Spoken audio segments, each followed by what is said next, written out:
You want to see more of my Subi? Sure, let's get into it. Without further ado, this is my 2003 Subaru WRX. Things that are done to the car: EJ207 swap, tuned at 305 to the wheels.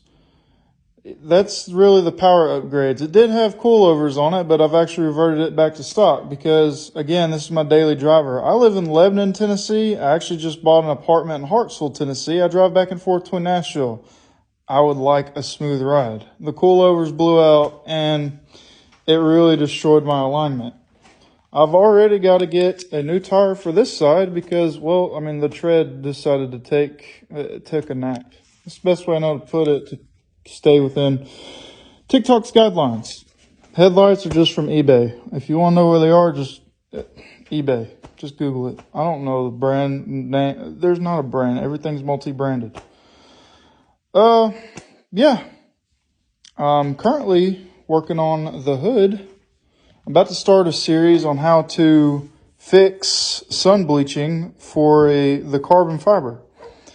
This side is absolutely destroyed. This side I've done some work on. I mean, you see water droplets, but I mean, this is normally what it looks like without water on it. This side, it's matte. So if any of y'all are interested in that, if you're running carbon fiber parts or use carbon fiber parts and you want to know how to fix them if they're doing, this right here, let me know. I would like to hear from y'all. There's really nothing fancy going on. If you just like Subarus, there's a little bit more going on than normal.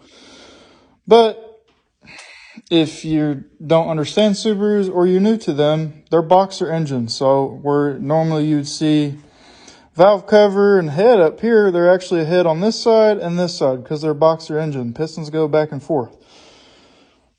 I love Subarus, honestly. My next car is going to be a Subaru. I just want a newer version of this, and this one's going to be more outfitted for track.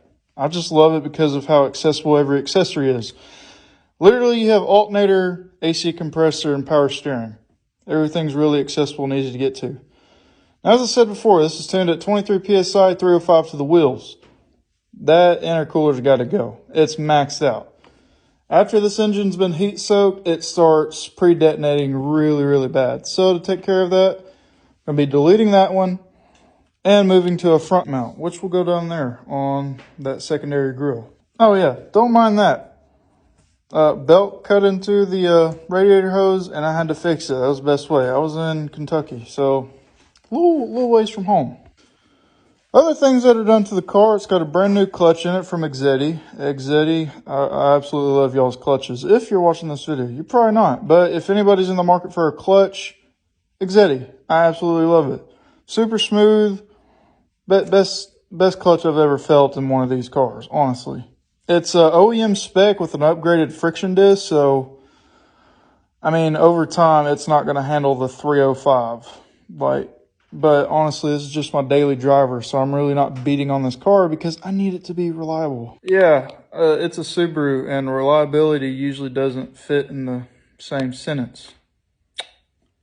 I know. I don't care. I love them. I know how to diagnose them rather quickly, and this one's never really let me down. At least it's never left me stranded on the side of the road. I mean, the main problems I've ever had is the clutch went out. Yeah, the 205 caught on fire. That was the reason I got the car so cheap, because it happened with previous owner. 207 swap. I think I won pretty good.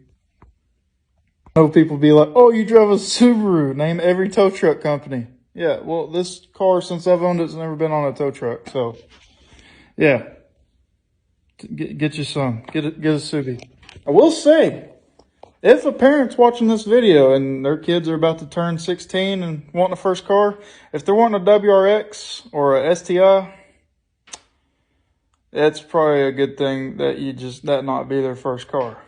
Even stock, they're quick. They're very quick. And if you're going to be driving one, you need to have some good maturity to you. I mean, most of the time, if you're going to take it on the track, just full sense. But, I would not recommend this car for a first-time driver, if that makes sense. Unless, they've already been driving when they're not supposed to. I'm not going to tell anybody. If you don't tell anybody, I'm not telling anybody. Unless your kid's mechanically inclined and is willing to actually learn how to diagnose things, this probably, just get them a Honda Civic. Turbo it. I don't care. Turbo Honda Civics will outrun the crap out of this thing.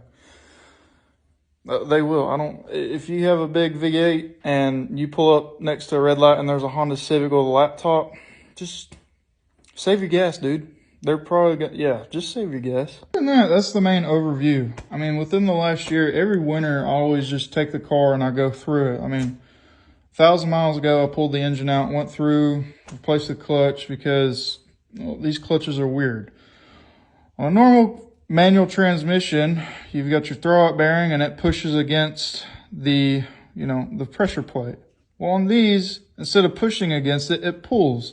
Well, over time, that bearing gets weak. So it'll actually pop out of its socket. It literally fits into the pressure plate like a socket would, on a ratchet wrench. And that's just for Bugeye and blah blah. Eventually, Subaru did come out with a revision to make it normal. But, I mean, they had to be different in that aspect.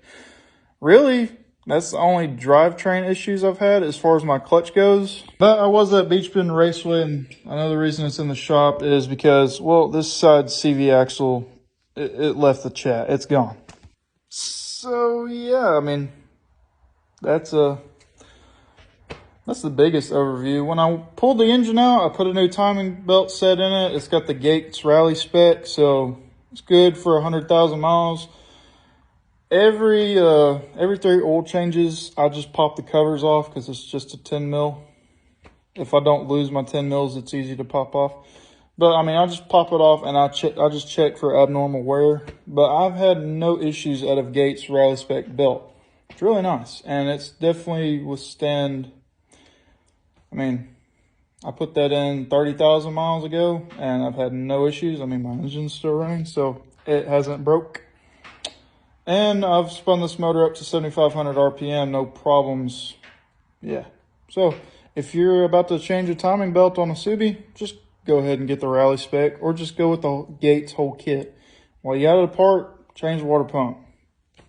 I know it's a pain in the butt to think about, but like while you have it all apart, the water pump's right there. The water pump's driven off the timing belt. Might as well replace it while you're in there. But yeah, that's pretty much it. That's the overview of my Subaru. There's going to be more content later on. But someone asked, well, actually quite a few of y'all have asked to see that car and just a brief detail of what's been done to it. I'll do a more in-depth later on. But yeah.